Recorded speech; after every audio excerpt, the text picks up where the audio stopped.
तमाम बिहार वासियों को, उसमें जो लड़के हैं, जो लड़कियां जो मार खाते हम लोगों ने देखा है, रोते देखा है बच्चियों को, अपनी बेटियों को, अपने बेटों को, वो पानी के बौछार खाते देखा है, लाठी बरबर खाते देखा है, बेरहमी से पीटते देखा है।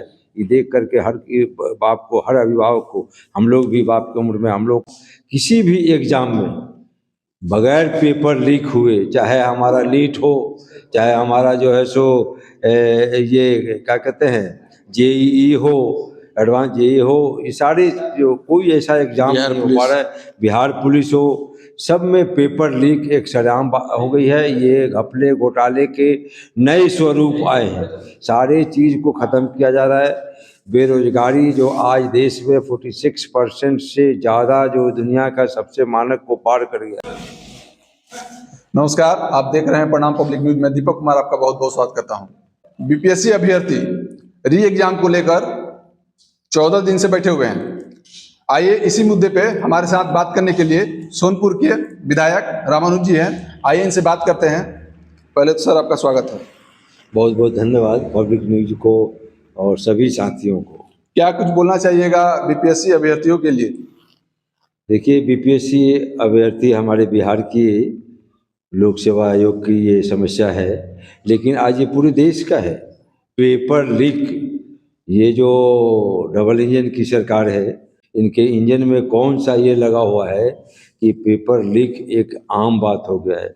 चाहे बीपीएससी का हो या यूपी सर्विस पब्लिक सर्विस का कमीशन का हो, टीचर्स अपॉइंटमेंट के ये एग्ज़ाम हो, किसी भी एग्ज़ाम में बगैर पेपर लीक हुए, चाहे हमारा लीट हो, चाहे हमारा जो है सो ये क्या कहते हैं जेईई हो, एडवांस जेईई हो, ये सारे जो कोई ऐसा एग्जाम नहीं हो पा रहा है। बिहार पुलिस हो, सब में पेपर लीक एक सरेआम हो गई है। ये घपले घोटाले के नए स्वरूप आए हैं। सारे चीज़ को ख़त्म किया जा रहा है। बेरोजगारी जो आज देश में 46% से ज़्यादा, जो दुनिया का सबसे मानक को पार कर गया है, और हमारा बिहार उसमें ज़्यादा अव्वल है कि हम बिहार के लोग दूसरे राज्यों में जाकर मजदूरी करने के लिए, काम करने के लिए, हमारे लड़के जाकर के राजस्थान के कोटा को भरते हैं, गुजरात के रोड को भरते हैं, उड़ीसा में जाकर के वहाँ इंजीनियरिंग करते हैं, मध्य प्रदेश में जाते हैं, दिल्ली में जाते हैं, पंजाब हरियाणा में जाते हैं ना। एक तो हम शिक्षा माकूल दे पा रहे हैं। अगर हमारे लोग किसी तरह से पढ़ ले रहे हैं डीयू में जाकर के, जेएनयू में जाके, और वो आकर के अगर यहाँ ये कर रहे हैं, तो ये देश में क्या होगा। यूपीएससी में देख उसी तरह से हो रहा है, बीपीएससी में इसी तरह से हो रहा है। उत्तर प्रदेश के जो एग्ज़ाम, सारे जो एग्ज़ाम हैं, वो बुलडोजर बाबा इसी के लिए जाने जा रहे हैं, पेपर लीक कराने, बुलडोजर चलवाने। तो यही बिहार में ये बुलडोजर मॉडल, ये जो पहली बार देखा गया है, इसको bulldozer model, Nitish model, Bhajpa model, double engine model जो भी कह लिया जाए। अब ये देश की जनता और बिहार के लोगों को सोचना होगा कि हालात अगर यूं ही रहे तो हमारे जो नौजवान हैं, पढ़े लिखे बेरोजगार हैं, उनके वर्तमान और भविष्य क्या होगा। अगर हम सब लोग चिंता नहीं किए तो बहुत अंधकार में है बिहार और देश का भविष्य। इस कड़ाके की ठंड में जिस तरह से बीपीएससी अभ्यर्थियों पर लाठीचार्ज किया जा रहा है, पानी का बौछार किया जा रहा है, सबसे पहले मैं इस बात की मैंने भर्त्सना और निंदा करता हूँ कि ये बिहार आंदोलन की धरती रही है।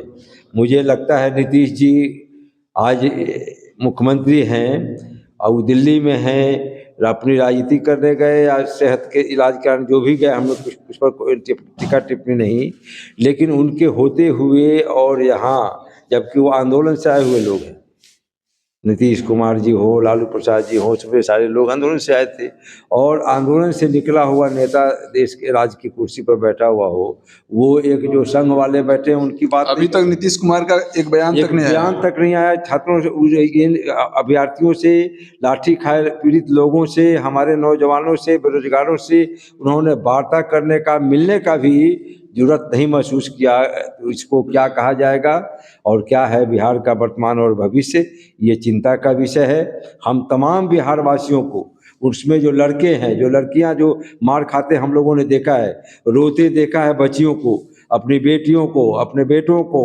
वो पानी के बौछार खाते देखा है, लाठी बरबर खाते देखा है, बेरहमी से पीटते देखा है। ये देख करके हर बाप को, हर अभिभावक को, हम लोग भी बाप की उम्र में, हम लोग के भी बेटा बेटी आज लाइन में लगे हैं। हम सब लोगों को चिंता करने की ज़रूरत है और बिहार के भविष्य को बचाने के लिए बिहार को, आवाम को, ये छात्रों, नौजवानों, बेरोजगारों और बीपीएससी अभ्यर्थी की लड़ाई नहीं मान के बिहार के लोगों की अस्मिता की लड़ाई समझ करके इसमें भाग लेना। प्रशांत किशोर गए थे बीपीएससी अभ्यर्थियों को सपोर्ट करने के लिए। हमें लगता है प्रशांत किशोर जी जो है किसी के द्वारा भेजे गए थे, प्रयोग कर किए गए थे, पता ही नहीं चल रहा है। देश के तमाम प्रबुद्ध लोग, सभी लोग हमारे जैसे चिंतित, जो बिहार के भविष्य के लिए चिंतित है, सारे लोग ये समझ नहीं पा रहे हैं कि प्रशांत किशोर काम किसके इशारे पर और किसके लिए कर रहे हैं।